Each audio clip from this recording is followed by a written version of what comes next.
been a while, so I feel like I should clarify a few things for those who are unfamiliar with me and my channel. First of all, I'm kind of known for the RWBY Villains video. That video is terrible, and so are all the other ones I made back then. I'm making a lot better stuff now, so get excited? Second of all, and I'll say this right out the gate, I like RWBY. I know that's not necessarily an unpopular opinion, but there are entire channels dedicated to tearing down everything that RWBY does, so I just want to make sure I come across as an actual fan rather than someone just blindly hating on it, because, well, fuck it, you all saw the title. Sorry guys, I wish I had something nice to jump back into the fandom with, but this volume was an absolute wreck. I mean, it had its moments, but overall, I don't think we've had a volume of the show worse than this one yet. It seriously pains me to say that, but I don't think I can even defend a dissenting opinion. Alright, so where did it go wrong? Well, I think the number one problem with this season is that it's trying to accomplish more than the short season length and small production team can handle. Ever since Volume 4, there has been a lot of different things happening at once, and they did an okay job of balancing them in 4, but it was still pretty wobbly, so in order to remedy this, the writers came up with the brilliant plan to add even more shit, and they wanted to focus on everything equally. In their quest to accomplish that, they ended up destroying every other aspect of the story, since all they have room for is the plotting and setup needed to get everyone and everything into position.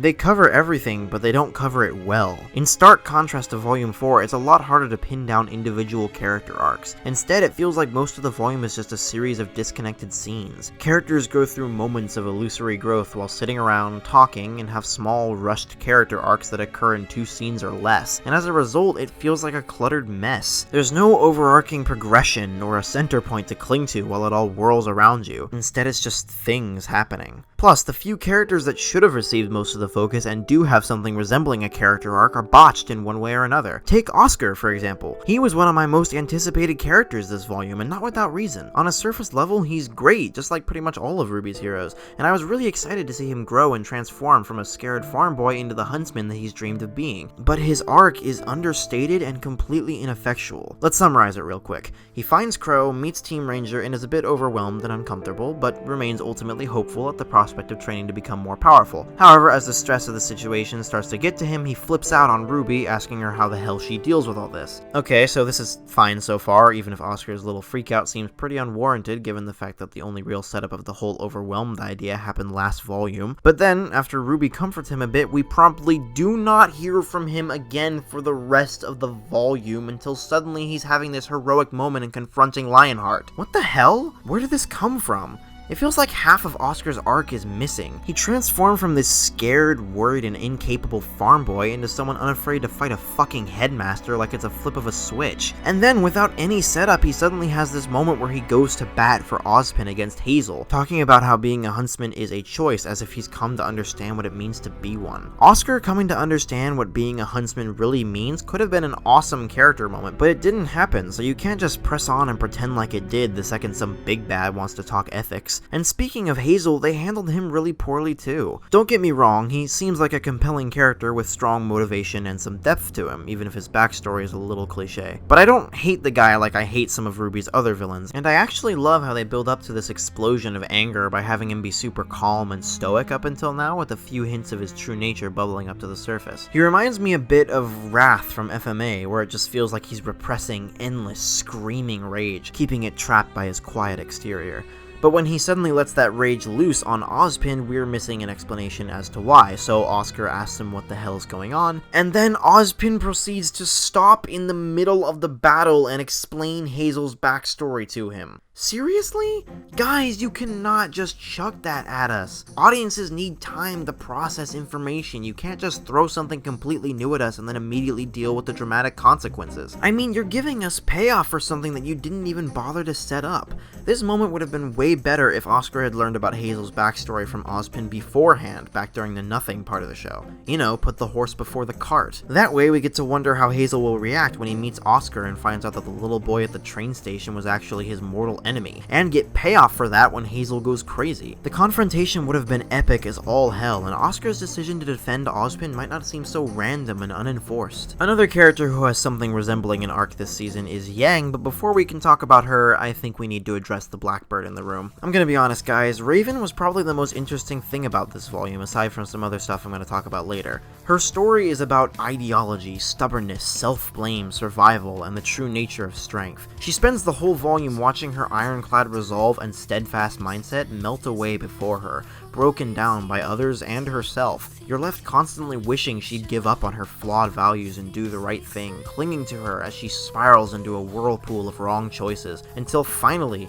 her daughter, someone who she'd never admit is a bit of an Achilles heel for her, breaks her barrier in its entirety. It's not the most well-structured or paced character arc on the planet, but it's something. Then of course there's the plot twist, which is definitely my second favorite plot twist of 2017. Funny, the first place entry also involves a bird. Vernal being Raven's Queen Amidala is one of those fantastic plot twists that's impossible to see coming, but actually has been hinted at very carefully throughout the season. Turns out Raven doesn't just wear that helmet because it looks cool, but it isn't just a narrative stunt meant to wow the viewers. They take advantage of it to finish off her arc in a somewhat meaningful way, and the whole thing lends a lot of depth to her. By the end of the volume, I decided that for some reason, I liked this morally bankrupt bitch of a mother. Unfortunately, I can't say the same for Vernal. Initially, I was disappointed by the idea that she was supposed to be this all-powerful female avatar, but basically just acted as a servant to Raven. But the plot twist made the whole servant thing make sense, since she really is just one of Raven's more trusted followers acting as a decoy for her. Still, it would have been nice for her to have some sort of memorable character trait or quirk to latch onto before her unceremonious death at the end. I realize she's supposed to be a minor character, but she doesn't need a 10-page backstory. I just think it would have been nice if she wasn't another cackly, villainous piece of shit.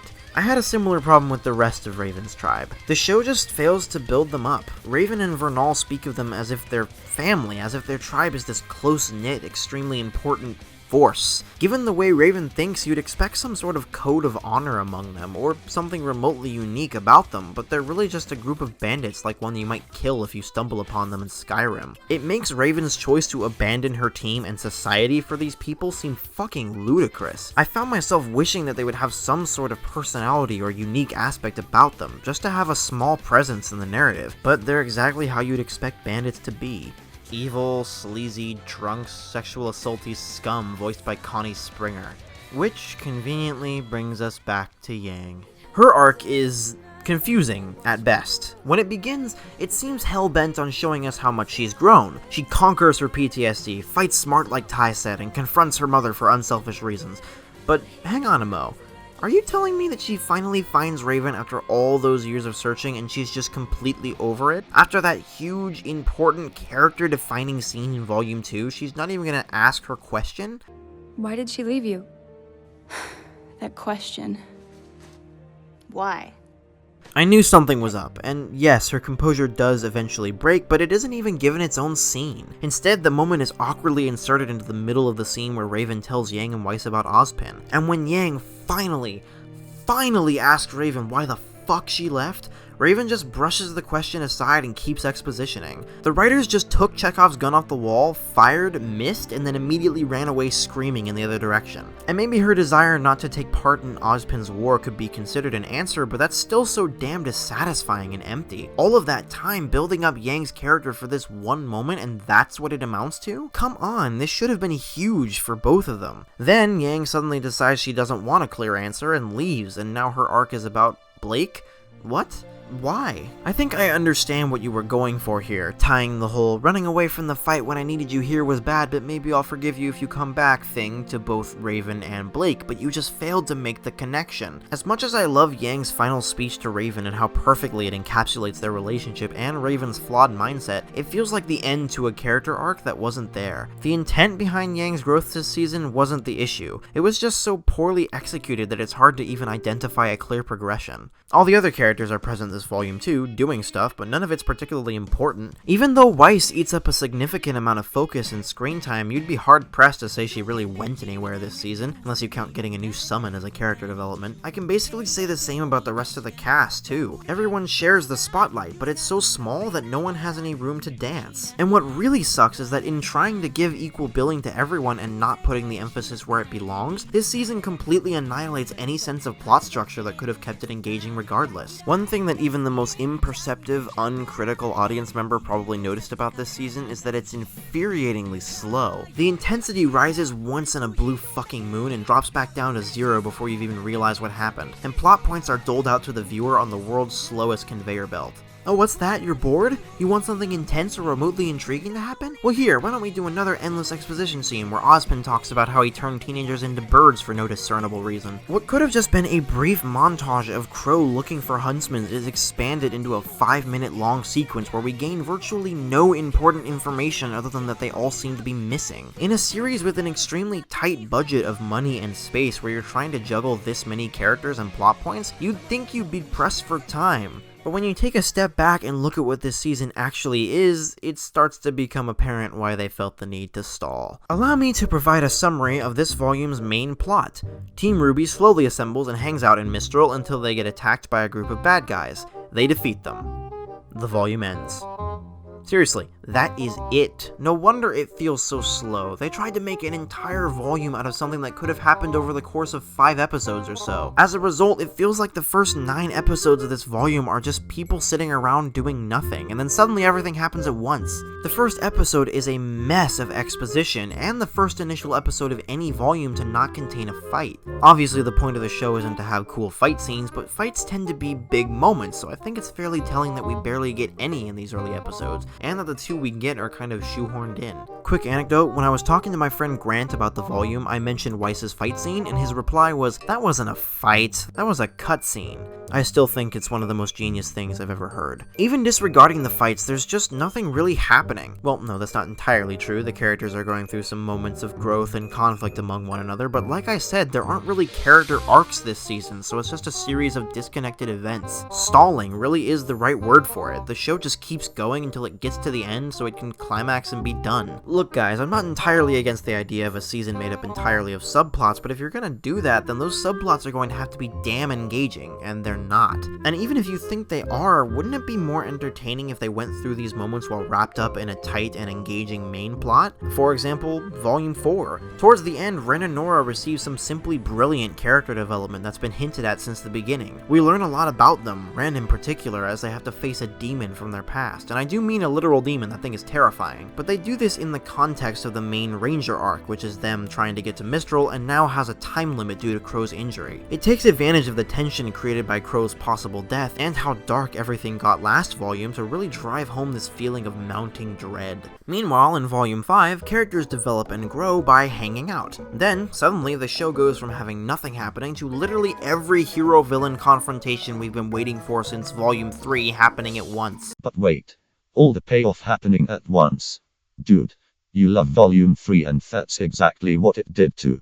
No, it didn't. Volume 3 had 2 entire volumes in front of it that were both written around the twist. Executing on that tone shift the way that they did was the main goal for a long time. RWBY was purposefully dry and unexciting in the plot department up until that point because they were trying to create a juxtaposition that would serve the theme. So while the first half of Volume 3 is pretty boring in places, you'd kind of expect that from a tournament-focused part of the show.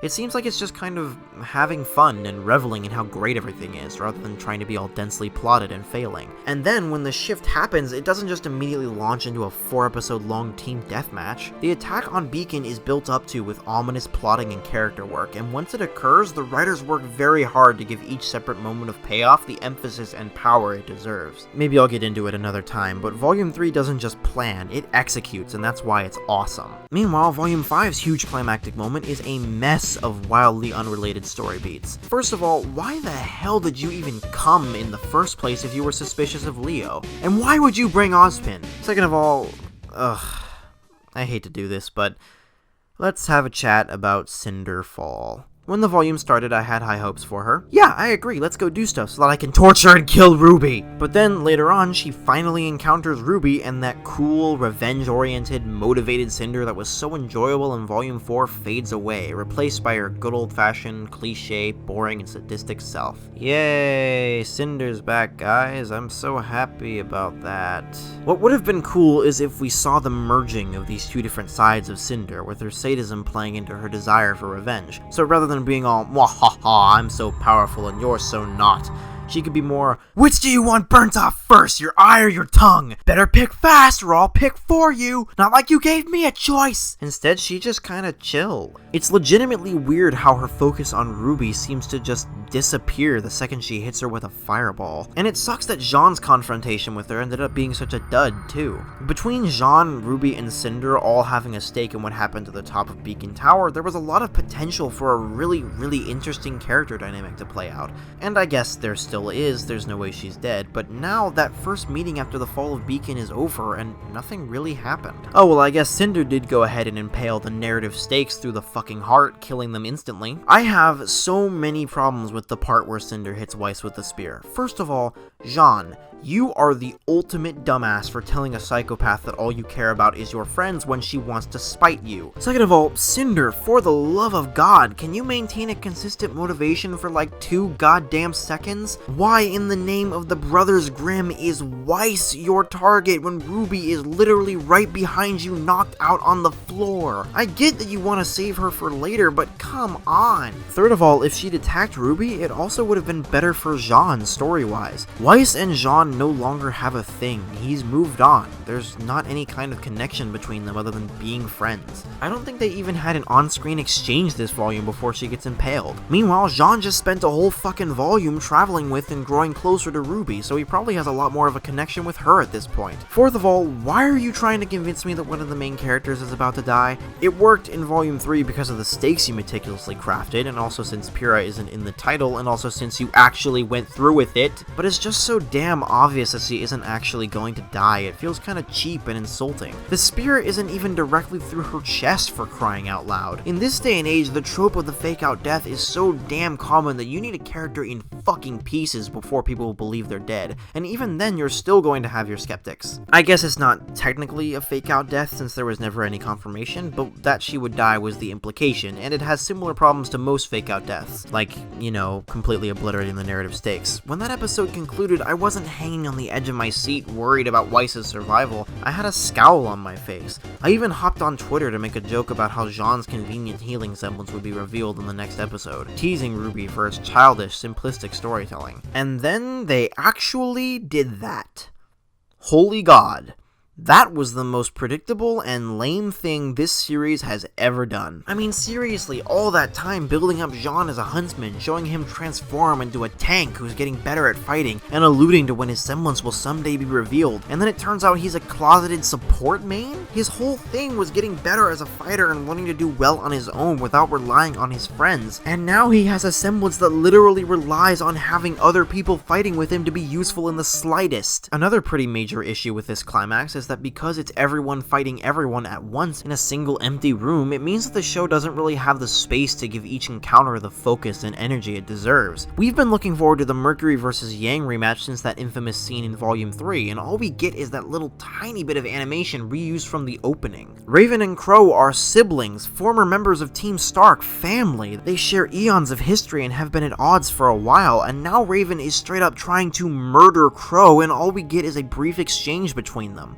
Obviously, they left most of these moments minimalistic and used implied fighting so that they could focus on what happens in the vault and blow the animation team's fight scene budget on the maiden battle, but at that point I have to question why you'd write yourself into that hole in the first place. I'm honestly kinda depressed about this, guys. For real, it makes me sad how far this show has fallen. Even though I still love it, I don't feel like I can justifiably call RWBY a good show anymore. There's just too much bad piling on top of the good. But I haven't talked about the events in Menagerie yet, and thankfully, this subsection of the volume is actually pretty solid. Not perfect, specifically in the beginning, the cause and effect links are slim at best and non-existent at worst, making it feel like a series of things happening. Despite that, I found myself engrossed throughout the entire subplot. For one thing, Blake has actually taken her character growth from Volume 4 to heart and is now a likable character again. She'll never be that cool, detached, punk rock mystery girl that I fell in love with in Volume 1, but she's characterized this volume as an impenetrable wall of caring and stubbornness. She demonstrates an appreciation for what Sun did for her and a refreshing toleration of his antics, but that's where their relationship begins and ends this volume because that's not what it's about. Instead, the focus goes where it belongs, on the extremely compelling relationship between Blake and Elia. It's made clear from the outset that Elia is really just a misguided girl with a lot of hate festering inside her and no idea what to do with it, so she forces it outward, joining with the Fang because it lets her take out her anger in a quick and satisfying way. But she's clearly a good person at heart. The concept of doing such horrible things makes her uncomfortable. You can see her reconsider and regret, and she honestly cares about Blake.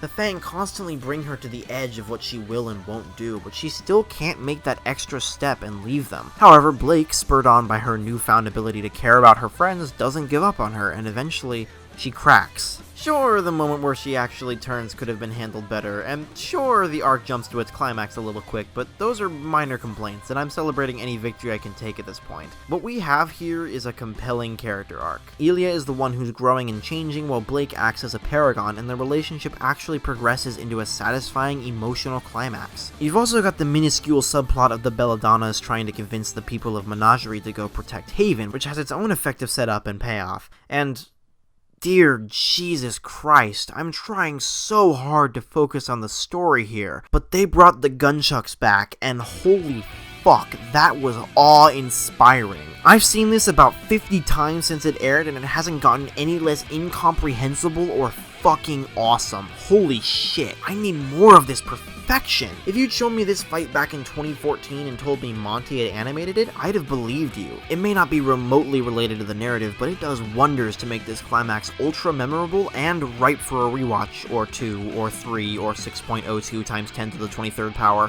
Unfortunately, the compelling storytelling kind of stops the second they leave Menagerie. As cool as it is to see them triumph at Haven, it's really strange for them to do so with such little effort. Adam gets set up as this big, evil, impossible to defeat villain who Blake seems to fear, logically might I add. But then she faces him again without a fear in the world, and he and his White Fang troops get knocked over like bowling pins. It's pretty disappointing to see him acting like a child who just lost at Monopoly after how easily he overpowered Blake and Yang in Volume 3. You'd never guess he's actually such a pushover, and Blake's lack of hesitation or even interest while she's staring down this horrible monster is out of place. Still though, Blake and Elia do wonders for this volume, giving us something consistent to cling to and revealing a core theme that might have otherwise been lost in the mess. This volume is about choice, even though they're retrieving the Relic of Knowledge. The story constantly shows you that characters who do something because they have no other choice are just making excuses for their selfish actions. As Blake posits, there's always another way. Still, you must be held responsible for the choices you have already made and can't escape by blaming others, as Hazel and Raven demonstrate.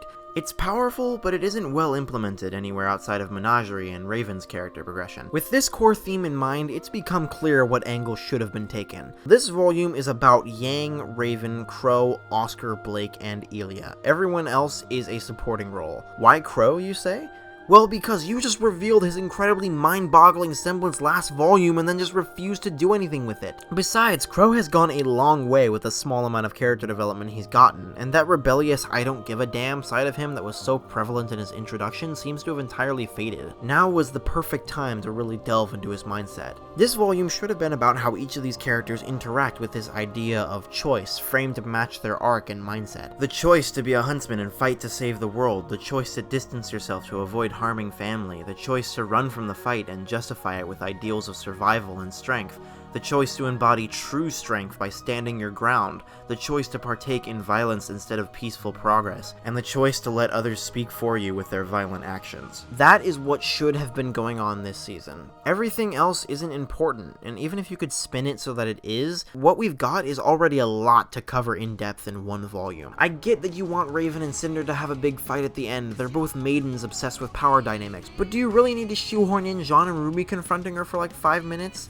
or this admittedly fun conversation about how much they've all grown, or so many other things that could have been saved for later or just cut entirely. But no, Volume 5 wants to do it all, and its eyes were bigger than its stomach. It almost seems like an oxymoron. This season was boring and slow because it had too much going on and no idea how to handle it all. I think the issue is that everything interesting that they had set up so far was climax-worthy in scale, so it all got pushed to the end, leaving the earlier sections devoid of anything, and it tore the engagement to shreds. I suppose we'll just have to hope they do better next volume. But it really sucks that this season crashed and burned, because not only was there a lot of important stuff going on, but now was the perfect moment to really show us what this series was made of. Every other volume had some kind of unique angle, whether it's set up for a dark twist, the dark twist, or recovery from the dark twist. Now was the time to tell a good, normal story. No unique angle like the other 4 volumes, no ulterior motive, just a straight-up compelling narrative. Everything else was forgivable, at least in my eyes, but this volume was RWBY's chance to go wild and really show us what it can do when it's unrestrained, and it face-planted. Even despite all that, though,